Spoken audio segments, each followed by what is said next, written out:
Assalamualaikum warahmatullahi wabarakatuh. Waalaikumsalam.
Innal hamdalillah nahmaduhu wa nasta'inuhu wa nastaghfiruh wa na'udzu billahi min shururi anfusina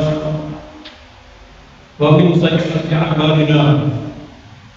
Man yahdihillahu fala mudilla lahu wa man yudlil fala hadiya lahu.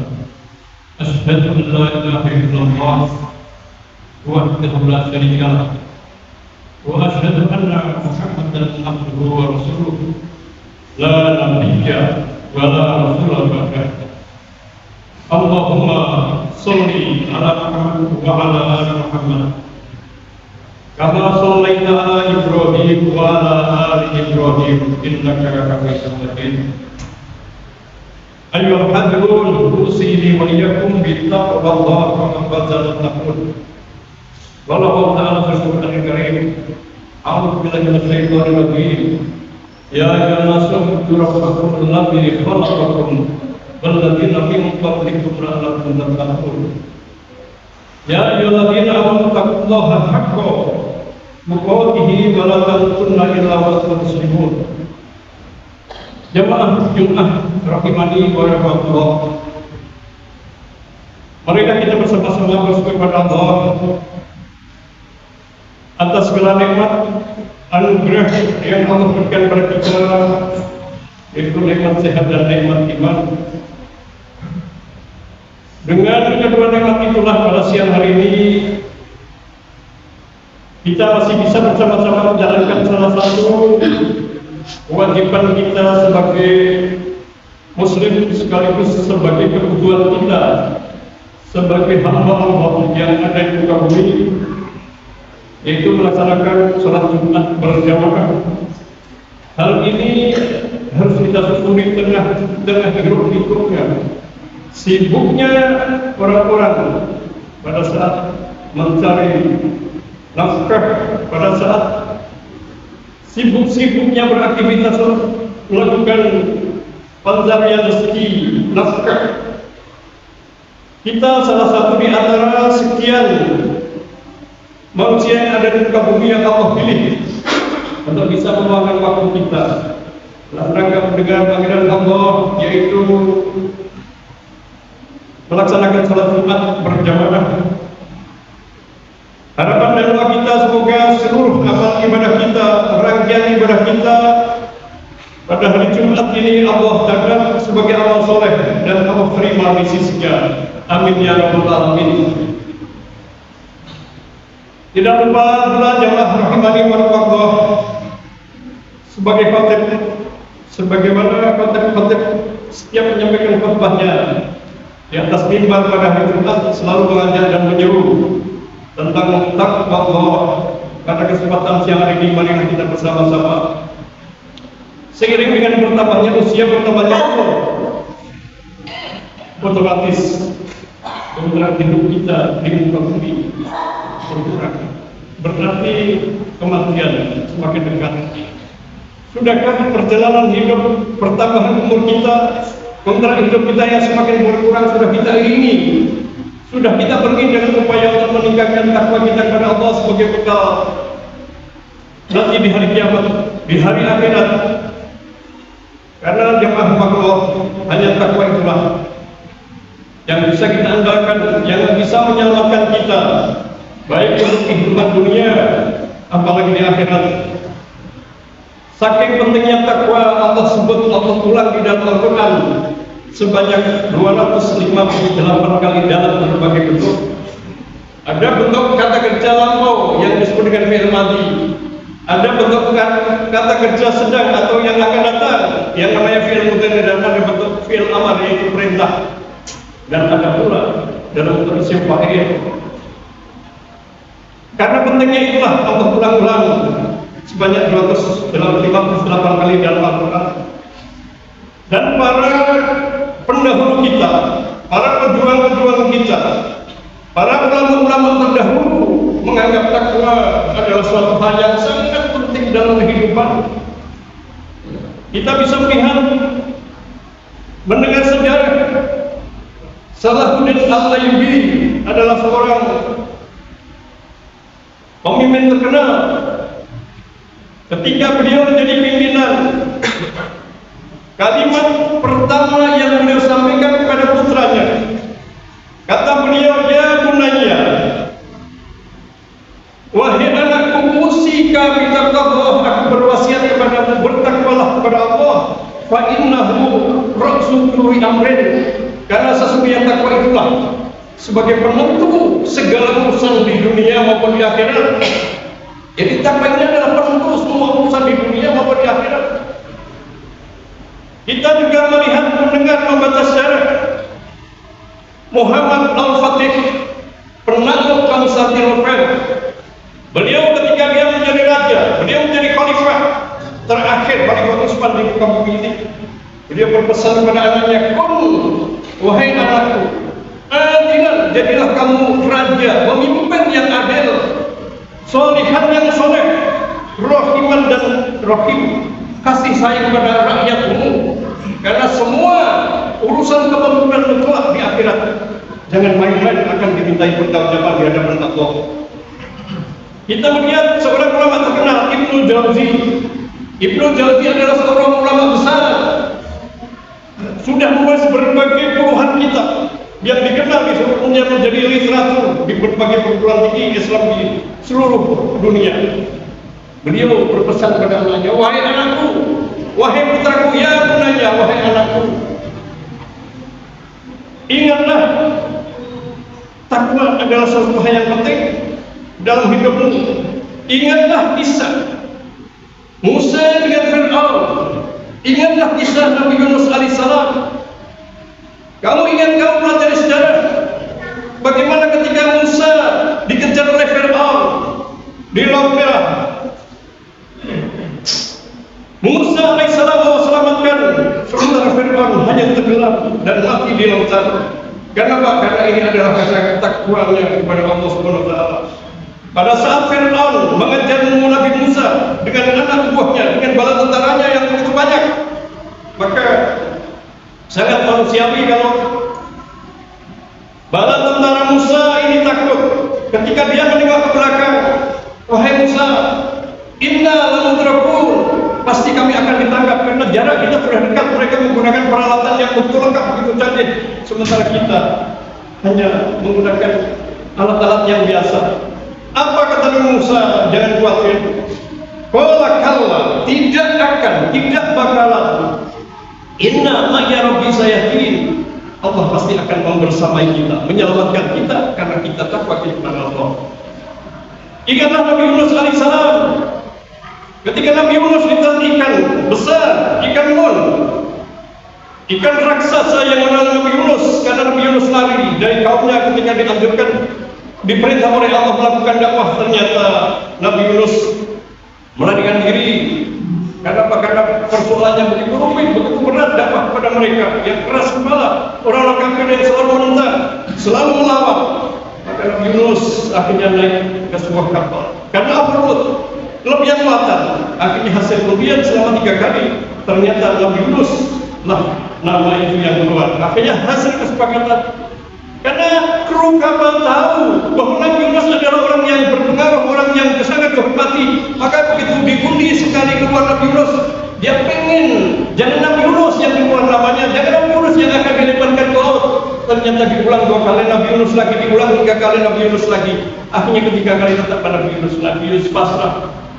Ya sudah, kalau memang itu hasil kesepakatan, saya akan dilempar ke dalam lautan, di tengah malam lautan yang begitu gelap, ditelan ikan. Apa kata Allah? Khalaqna annahu minal musabbihin la bisa fi batnihi ila yaumi yub'atsun. Andaikan Nabi Yunus bukan orang yang ahli zikir, andaikan Nabi Yunus alaihissalam bukan orang yang bertakwa, bukan orang-orang yang ahli membaca tasbih, la bisa fi batnihi ila yaumi yub'atsun, saya Nabi Yunus akan ada di perut ikan sampai akhir kiamat. Ternyata Allah selamatkan karena perkara takwa.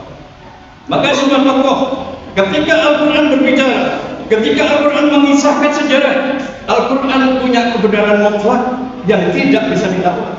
Sejarah membuktikan 14 abad Al-Quran diturunkan, hasil pencarian dari orang-orang kafir, orang-orang ateis yang selalu mencari kelemahan Al-Quran, mencari kesalahan. Ternyata tidak pernah menemukan, bahkan banyak orang-orang kafir ketika mencari kelemahan Al-Quran, ternyata beliau akhirnya bersahadat. Kenapa? Ternyata isi kandungan Al-Quran di luar dugaan. Al-Quran mengandung hal yang sangat sesuai dengan pengetahuan modern. Jemaah rahmani wa rahmatullah, kembali kepada soal hidayah. Hidayah adalah sesuatu yang agung. Hidayah adalah sesuatu yang termahal dalam kehidupan ini. Kebutuhan manusia akan hidayah adalah kebutuhan sepanjang masa sampai hari kiamat, sampai kita masuk surga. Hidayah tetap dibutuhkan. Maka ketika manusia, ketika orang-orang beriman nanti menginjakkan kaki ke surga, ucapan yang pertama kali ahli surga ucapkan adalah alhamdulillahilladzi hadana lihada wa ma kunna linahtadiya laula an hadana Allah. Ini penghuni surga begitu menginjakkan kaki karena nikmatnya surga yang tidak bisa terukur, yang tidak pernah dilihat pandang oleh mata, yang tidak pernah didengarkan oleh telinga, yang tidak pernah terbersih di dalam hati. Itu kenikmatan surga. Penghuni surga yang pertama kali ucapkan adalah alhamdulillahilladzi hadana. Segala pujiannya Allah yang memberikan hidayah kepada kami. Jadi ucapan pertama kali adalah karena mereka masuk surga adalah karena semata-mata hidayah Allah. Maka Ibnu Qayyim mengatakan kebutuhan manusia akan hidayah melebihi kebutuhan manusia akan makan dan minum. Kalau orang makan paling senang jam sekarang pagi makan jam 6, maka lapar lagi jam 12, lapar lagi nanti jam 6 malam, jam 7 malam, atau malam hari. Paling kebutuhan untuk makan manusia normal adalah 3 kali, antara sarapan pagi, makan siang, dan makan malam. Tapi hidayah setiap detik, setiap saat, setiap menit, setiap aktivitas kita butuh hidayah. Bapak-bapak yang dirahmati Allah SWT, ketika kita berangkat dari rumah, melangkahkan kaki kita ke masjid untuk melaksanakan sholat Jumat. Kita bisa melangkahkan kaki datang ke masjid karena hidayah. Kita bisa sholat karena hidayah. Sholat khusyuk itu perlu hidayah tambahan. Banyak orang sholat tapi tidak khusyuk, berarti dalam hal sholat ini belum mendapat hidayah taufik dari Allah. Banyak orang sedekah, untuk bisa sedekah dengan ikhlas itu hidayah. Untuk bisa bergaul, untuk bisa tanggung jawab terhadap anak, terhadap istri itu hidayah. Kadang-kadang orang ada ketika ketemu dengan saudara, ketemu dengan teman, menegur siapapun tidak pernah. Berarti mereka belum mendapat hidayah dalam hal keramahan. Jadi senyum kepada saudara kita. Ketika kita bertemu, jabat tangan assalamualaikum, itu hidayah tersendiri. Jadi hidayah itu kita perlukan. Orang mau tidur perlu hidayah. Orang yang mau tidur tidak dapat hidayah adalah mereka nggak pakai wudu, tidak pakai baca doa. Ketika mau tidur kita berwudu dulu sebagaimana kita mau sholat. Kemudian ketika kita sudah ada di tempat tidur kita membaca doa Bismillahirrahmanirrahim ahya'u bismika, itu hidayah lagi. Ketika kita mau tidur membaca doa lagi, hidayah setiap saat kita perlukan. Oleh karena itu kalau kita perhatikan, saking pentingnya hidayah sampai Allah mengajarkan bagaimana kita memohon hidayah kepada Allah. Perhatikan surat Al-Fatihah. Di dalam sebuah hadis yang sahih yang diriwayatkan oleh Imam Muslim, Allah di dalam hadis qudsi berfirman, "Idza qala 'abdi." Jadi hadis qudsi ini adalah Allah memberikan gambaran, Allah memberikan penjelasan bagaimana cara mohon hidayah. Kata Allah, "Idza qala 'abdi alhamdulillahirabbil alamin." Kata Allah ketika hambaku pada saat salat mengucapkan alhamdulillahirabbil alamin, Allah menjawab, Allah menjawab, "Hamidani 'abdi, hambaku telah memujiku." Wa idza qala alhamdulillahirabbil alamin arrahmanir rahim. Ketika hambaku mengucapkan ar-rahmanir rahim, Allah pun menjawab. Ini dialog antara hamba dengan Allah, dialog. Kata Allah, "Asna alayya abdi," hambaku menyanjungku. Wa idza qala malik yaumiddin, ketika hambaku mengucapkan malik yaumiddin, Allah menjawab, "Majjadani abdi," hambaku telah mengagungkan aku. Jadi tiga ayat ini adalah merupakan sebuah muqaddimah doa. Karena setelah ayat ketiga, ayat keempat, iyyaka na'budu wa iyyaka nasta'in, hanya kepadamu ya Allah aku menyembah dan hanya kepadamu aku mohon pertolongan. Ini yang namanya tawassul dengan nama soleh. Jadi seorang ketika berdoa kepada Allah, yang diperbolehkan salah satunya adalah tawassul dengan nama soleh. Kalau kita suatu saat kena anak kita sakit atau kita kena musibah, berdoa kepada Allah, ya Allah, saya dulu pernah menolong orang miskin, ya Allah. Mereka makan saja tidak bisa, tidak ada pemasukan. Waktu itu saya membantu, ya Allah, ikhlas karenamu, ya Allah. Kalau memang amal soleh saya yang hanya karenamu, ya Allah, Engkau terima, ya Allah, mohon sembuhkan penyakit saya. Ini namanya tawassul dengan amal soleh. Dan itu dalam Islam diperbolehkan. Baru kemudian ayat yang kelima, inti daripada Al-Fatihah, ihdinas siratal mustaqim, ya Allah berikan kami hidayah ke jalan yang lurus. Ini mohon hidayah. Jadi Al-Fatihah ini adalah intinya adalah dimohon hidayah. Maka pentingnya hidayah. Maka saking pentingnya hidayah, sampai mohon hidayah Allah tempatkan dalam surat Al-Fatihah yang merupakan surat pertama dari 114 surat dalam Al-Quran. Saking pentingnya hidayah, Allah wajibkan ketika setiap orang sholat membaca setiap rakaatnya membaca Fatihah, sebagaimana hadis yang diriwayatkan Imam Bukhari, la sholat liman lam yaqra bi Fatihatil kitab. Tidak ada sholat, tidak sah sholat seseorang kalau orang itu tidak membaca Fatihah. Jadi jamaah makhluk, begitu pentingnya hidayah, sampai Allah wajibkan kita di dalam satu hari satu malam minimal dalam sholat wajib 17 kali. Karena ada 17 rakaat yang setiap rakaatnya kita baca Fatihah, maka setiap hari kita mohon hidayah kepada Allah sebanyak 17 kali. Aku qouli hadza astaghfiruhu innahu huwal ghafurur rahim.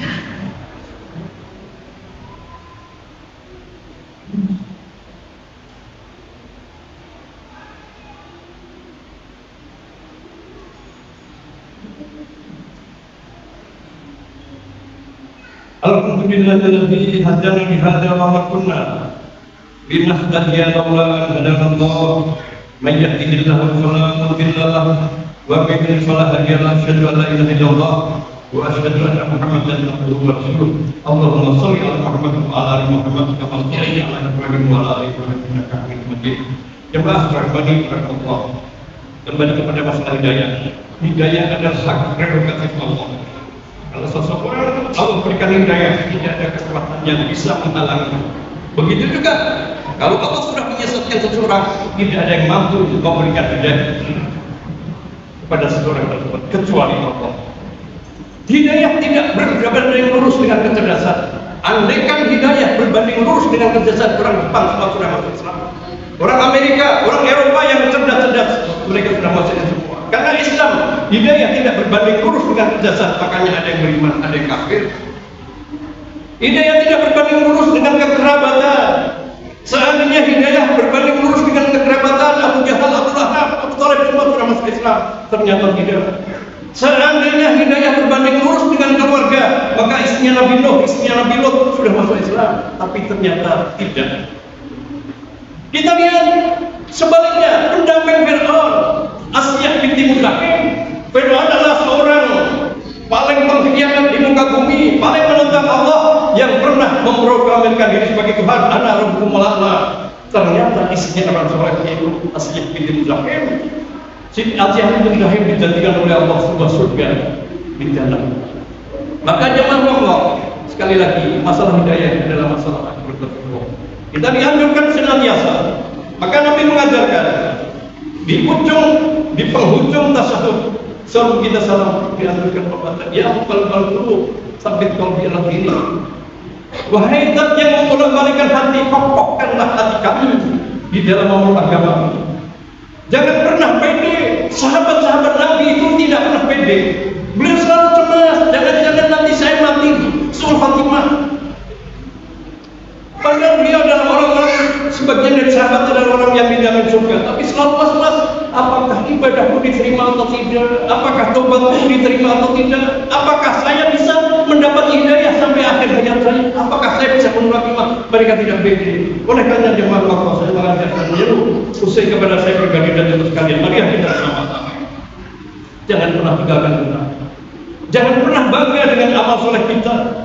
Kita ini bukan apa-apa, bukan siapa-siapa. Justru amal yang terbaik adalah amal yang disembunyikan. Amal yang disembunyikan itu berpotensi untuk lebih ikhlas daripada amal diketahui orang. Maka jemaah Allah, satu sejarah yang dikenal adalah Zainul Arifin. Ali Zainul Arifin adalah cucu dari Ali bin Abi Thalib.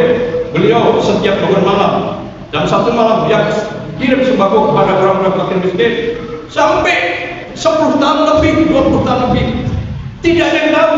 Setiap dia membuka pintu di depan rumahnya, ternyata sudah ada sembako, sudah ada gandum, sudah ada kurma. Tidak tahu siapa yang memberi ini, siapa yang membagi ini. Karena tidak tahu. Setelah dia meninggal, pada saat dia meninggal, dimandikan pundaknya ternyata gosong, bekas memikul beban sembako setiap malam. Setelah dicek rumahnya, ternyata di rumahnya sudah ada kemasan kepak-pakan ibu sembako yang mau dibagi. Jemaah Allah, inilah jemaah Allah, amal soleh yang insya Allah akan berpotensi ikhlas di hadapan Allah Subhanahu wa taala. Itulah pesan yang saya sampaikan. Mudah-mudahan Allah Subhanahu wa taala berikan kita kekuatan, berikan kita husnul khatimah, berikan kita orang-orang yang senantiasa taat kepada Allah dengan ikhlas. Jadikan kita hamba yang senantiasa taat kepada Allah, menghindari larangan-larangan Allah dan menjalankan perintah-perintah Allah. Mari kita akhiri dengan doa semoga Allah senantiasa terima seluruh rakyat ibadah kita, termasuk sholat Jumat kita berjamaah hari ini. Allah catat sebagai amal soleh. Amin ya rabbal alamin. Alhamdulillah ini adalah kami masjid.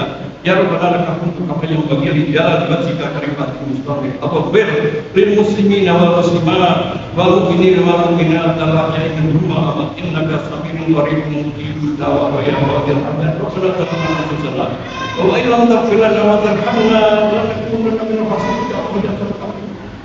Ampuni semua dosa kami, baik dosa kami sendiri, baik dosa kami yang kecil maupun dosa kami yang besar. Tanpa pengampunan ya Allah, niscaya kami tidak akan menjadi orang-orang yang memiliki kamu ya Allah.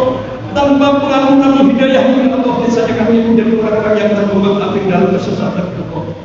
Rabbana atina fid dunya hasanah wa fil akhirati hasanah wa qina adzabannar. Subhana rabbika rabbil izzati amma yasifun wa salamun alal mursalin walhamdulillahi rabbil alamin. Ibadallah, inna wa ya'muru bil adli wal ihsan wa ita'i dzil qurba wa yanha 'anil fahsya'i wal munkari wal baghi ya'idukum la'allakum tadhakkarun.